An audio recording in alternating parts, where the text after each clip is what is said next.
आर्त और अर्थार्थी, संकट निवृत्ति और धन प्राप्ति, ये इसमें लगभग सब आ जाएंगे।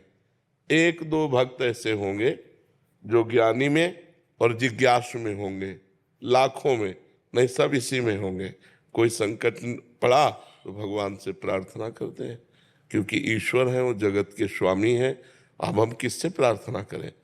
जो संकट निवृत्ति के लिए संसारी पुरुषों का आश्रय लेता है वो तो अपने आप को खो रहा है। जो संकट निवृत्ति के लिए भगवान का आश्रय ले रहा है वो अपने आप को जगा रहा है, क्योंकि भगवान संकट निवृत्ति भी करेंगे और हमारे हृदय में भक्ति भी पैदा करेंगे। मनुष्य जीवन कोई ऐसा नहीं है जिसके जीवन में संकट ना आते हो। एक बार परम ऋषि दुर्वासा को दुर्योधन ने 4 महीने सेवा करके चतुर्मास प्रसन्न किया। तो दुर्वासा जी बड़े सिद्ध महापुरुष हैं और शाप और वरदान देने में समर्थ है और क्रोधी भी है, प्रसिद्ध है, क्रोध में प्रसिद्ध है, एक क्षण में गुस्सा आ जाए ऐसे हैं वो। तो उनको प्रसन्न कर लेना बड़ा कठिन था, पर दुर्योधन ने कर लिया।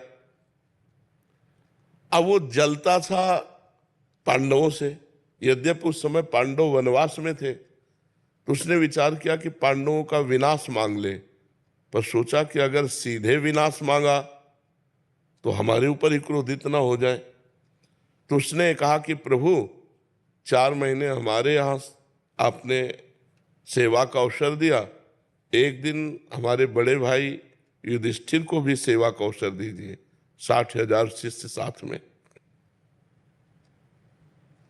पर ऐसे समय में जाइए जिस समय द्रौपदी ने सूर्य के द्वारा दी हुई बटलोई से प्रसाद पा लिया हो।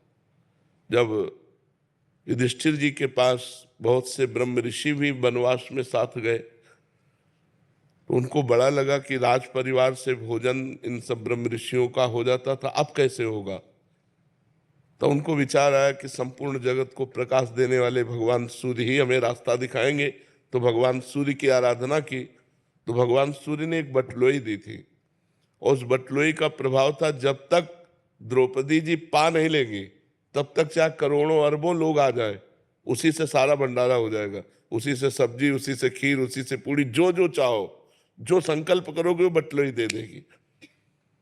तो अगर बटलोई में द्रौपदी ना पाए और फिर इसी आ जाए 60,000 सहित, तब तो पा लेंगे। तो दुर्योधन ने शर्त रख दी कि जब द्रौपदी बटलोई में पा ले, धो के रख दे, तब आप पहुंचिए और हमारे भाई का सेवा स्वीकार कीजिए।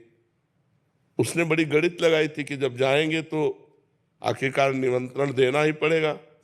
ऋषि आए हैं कि आओ महाराज पाओ। अब 60,000 के लिए तुरंत तो कंदमूल फल भी नहीं हो सकता, वो खवा पाएंगे नहीं, ये साप दे देंगे, वो नष्ट हो जाएंगे।